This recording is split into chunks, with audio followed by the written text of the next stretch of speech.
Hello everyone, welcome to our YouTube channel keep it simple. आज के video में हम एक बार फिर से बात करेंगे रिलायंस इंडस्ट्रीज की, जो कि लगातार एक्विजिशंस कर रही है। और आज न्यूज़ ये है कि रिलायंस इंडस्ट्रीज की सब्सिडरी कंपनी रिलायंस रिटेल ने 132 मिलियन यूएस डॉलर इन्वेस्ट करके एडवर्ब टेक्नोलॉजी, जो कि एक रोबोट मैन्युफैक्चर करने वाली कंपनी है, उसमें 54% का हिस्सा एक्वायर किया है।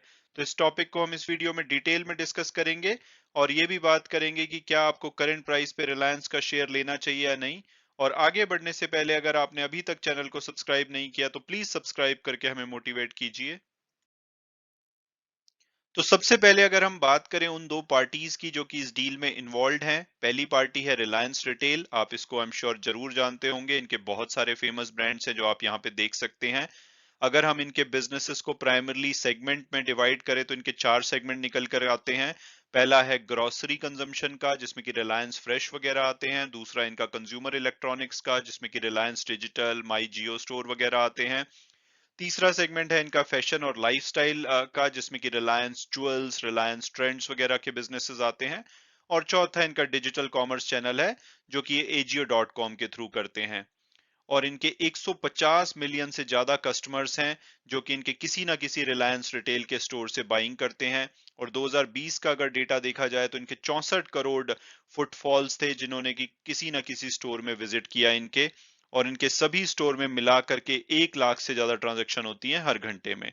और ये लगातार पिछले 3-4 साल से एक्विजिशंस करे जा रहे हैं। आप यहाँ पे देख सकते हैं फरवरी 2019 से अक्टूबर 2021 के बीच में जितने भी एक्विजिशन इन्होंने किए हैं। इन्होंने हैमलीज को एक्वायर किया था, उसके बाद इन्होंने नेटमेट्स जो कि फार्मेसी स्टोर है, उसके अलावा जस्ट डायल, ऋतु कुमार, मनीष मल्होत्रा। और अक्टूबर के बाद भी नवंबर में इन्होंने एक श्रीलंका की लॉन्चरी कंपनी है अमांटे करके, उसको भी एक्वायर किया था, जो कि अभी ये दिसंबर के नंबर जब डिक्लेयर करेंगे तो वो भी लिस्ट आएगी। तो अब इसमें इन्होंने एक और एडिशन किया है और वो है जो कि आज के वीडियो में हम डिस्कस करेंगे। और इससे पहले इन्होंने कुछ दिन पहले डंजो को भी, जो कि एक स्विगी की तरह एक ऐप है, उसको उसमें भी स्टेक खरीदा था। और अब अगर बात की जाए हमारी सेकंड पार्टी की जो कि इस डील में इन्वॉल्व है, वो है एडवर्ब टेक्नोलॉजी। इनको जून 2016 में फाउंड किया गया था। इनके चार फाउंडर्स थे, प्रतीक कुमार जैन, बीर सिंह, सतीश कुमार शुक्ला और अमित कुमार। और ये कंपनी करती क्या है? ये वेयर हाउस और फैक्ट्री ऑटोमेशन प्रोडक्ट्स और सोल्यूशन प्रोवाइड करती है। और ये अपने प्रोडक्ट और सोल्यूशन में robotics, artificial intelligence, machine learning और इंटरनेट ऑफ थिंग्स वगैरह यूज करते हैं। तो अगर हम बहुत ही आसान भाषा में समझें तो जैसे कि फैक्ट्री और वेयर हाउस वगैरह होते हैं कंपनीज के, तो उसके लिए ऑटोमेटेड सॉल्यूशन प्रोवाइड करते हैं रोबोट्स की फॉर्म में, जो कि जो भी जितनी भी प्रोसेसेस हैं उनको ऑटोमेट करने में हेल्प करते हैं। और जो इनके रोबोट्स होते हैं वो इनके द्वारा ही मैन्युफैक्चर किए जाते हैं। और उनको जो कंट्रोल करने वाला सॉफ्टवेयर होता है वो भी यही कंपनी डेवलप करती है। और इस वजह से ये अपने कस्टमर्स को कस्टमाइज सॉल्यूशन ऑफर कर पाते हैं, जो कि उनके एग्जिस्टिंग इंफ्रास्ट्रक्चर और सॉफ्टवेयर सिस्टम के साथ बहुत ही आसानी से इंटीग्रेट हो जाते हैं। और अगर इनके क्लाइंट्स की बात की जाए तो कुछ बड़े क्लाइंट्स में इनके Reliance, Flipkart, Hindustan Unilever, Asian paints और कोका कोला आते हैं। और अगर इनकी सब्सिडरीज की बात की जाए तो इनकी चार सब्सिडरीज हैं भारत से बाहर में। और एक है सिंगापुर में, एक है द नेदरलैंड में, इसके अलावा एक एक है इनकी यूएस और ऑस्ट्रेलिया में। और अब अगर बात की जाए कंपनी में लेटेस्ट डेवलपमेंट की, तो रिलायंस रिटेल वेंचर्स लिमिटेड, जो कि रिलायंस इंडस्ट्रीज की एक यूनिट है, उन्होंने 54% स्टेक एक्वायर कर लिया है एडवर्ब टेक्नोलॉजी में। और इसके लिए रिलायंस रिटेल एडवर्ब टेक्नोलॉजी को 132 मिलियन यूएस डॉलर, जो कि रफली इंडियन रुपीज में 983 करोड़ होते हैं, उतना पैसा इसमें इन्वेस्ट करेगा। और ये जो कंपनी है ये इंडिया बेस्ड है। हालांकि इस डील के बाद भी, इस इन्वेस्टमेंट के बाद भी ये इंडिपेंडेंटली ऑपरेट करेंगे। और जो पैसा इनको रिलायंस से मिलेगा उसको ये अपने बिजनेस को एक्सपैंड करने में यूज करेंगे, स्पेसिफिकली जो इनका इंडिया से बाहर का बिजनेस है। उसके अलावा ये one of the biggest robotic जो मैन्युफैक्चरिंग की फैसिलिटी है नोएडा में, उसको सेटअप करेंगे, जो कि फुल्ली ऑटोमेटेड होगी। और इनकी ऑलरेडी एक मैन्युफैक्चरिंग प्लांट है नोएडा में, जहां पे इनके 10,000 रोबोट्स हर साल प्रोड्यूस किए जाते हैं। और जो नया पैसा आएगा उससे ये जितनी भी इनकी सब्सिडरीज हैं वहां पे अपनी वर्कफोर्स को बढ़ाएंगे। हालांकि मैन्युफैक्चरिंग इंडिया में ही की जाएगी। और ये जो इनकी ओवरसीज सब्सिडरी है वहां पे ये रोबोट्स को डिजाइन करेंगे। और इस इन्वेस्टमेंट के बाद रिलायंस इनका सबसे बड़ा शेयर होल्डर हो गया है, जिनके पास की अब 54% की हिस्सेदारी है। इसके अलावा जो इनके को फाउंडर्स थे, 4 लोगों के नाम हमने पिछले पेज में देखे, उनके पास 24 से 25% की हिस्सेदारी रह जाएगी इस इन्वेस्टमेंट के बाद।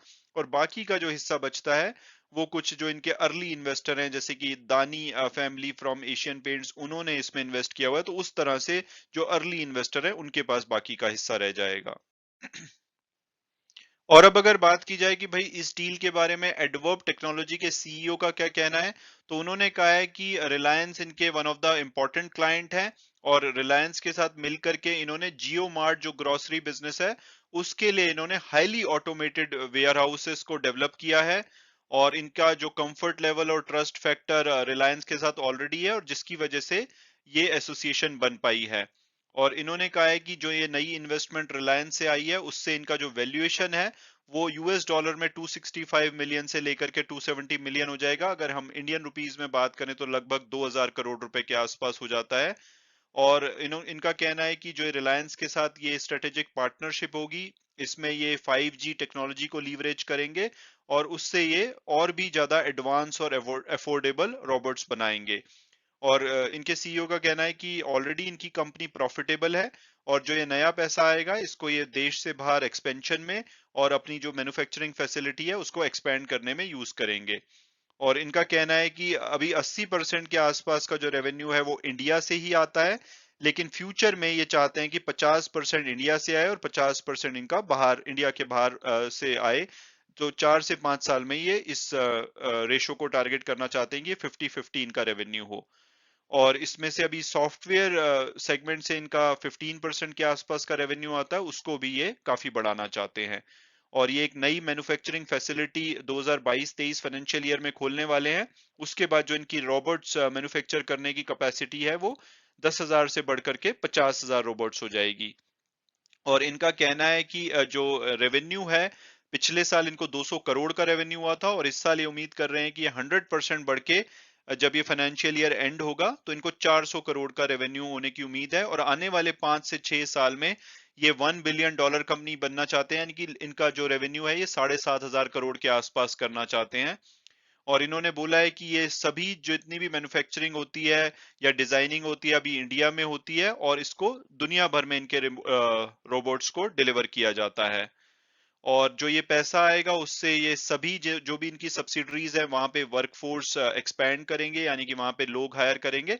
हालांकि इनका कहना है कि जो मैन्युफैक्चरिंग है अभी भी सिर्फ इंडिया में ही होगी, लेकिन ये जितनी भी ओवरसीज सब्सिडरी कंपनीज हैं वहां पे ये रोबोट्स को डिजाइन करने का काम करेंगे।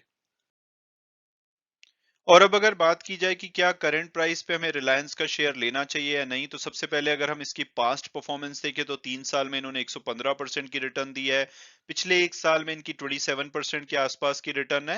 हालांकि पिछले 3 महीनों में इनका शेयर काफी ज्यादा करेक्ट हुआ है, लगभग 7% के आसपास, और वो तब है जबकि पिछले एक महीने में इनका शेयर 7.25% भाग चुका है। तो ये काफी अच्छे रेट पे अवेलेबल है। इसके अलावा अभी आईसीआईसीआई डायरेक्ट ने पीछे इनका 2745 का टारगेट दिया है। और अगर टिकर टेप के प्रेडिक्टिव एनालिसिस को देखें तो उसके हिसाब से भी इनका 2772 का एवरेज टारगेट प्राइस आता है, हायर साइड पे 3142 और लोअर साइड पे 1776। जो आज की क्लोजिंग हुई है वो 2522 के आसपास हुई है। तो हम ये कह सकते हैं कि अभी अपने एवरेज टारगेट प्राइस से नीचे पे अवेलेबल है, तो प्राइसिंग डेफिनेटली अट्रैक्टिव है। और अगर इनके फंडामेंटल और पीयर्स एनालिसिस को देखा जाए तो मार्केट कैपिटलाइजेशन के हिसाब से भारत की सबसे बड़ी कंपनी है, 17 लाख करोड़ से भी ज्यादा इसका मार्केट कैपिटलाइजेशन है। इनकी पी और PB ratio on the higher side लगती है, लेकिन इनके जितने सारे बिजनेसेस हैं तो इनका कोई ट्रू कॉम्पिटिटर नहीं है। तो आप इसको कंपेयर नहीं कर सकते इनके जो यहाँ पे कॉम्पिटिटर दिखाए गए हैं, क्योंकि सिर्फ ये ऑयल और गैस सेक्टर से है।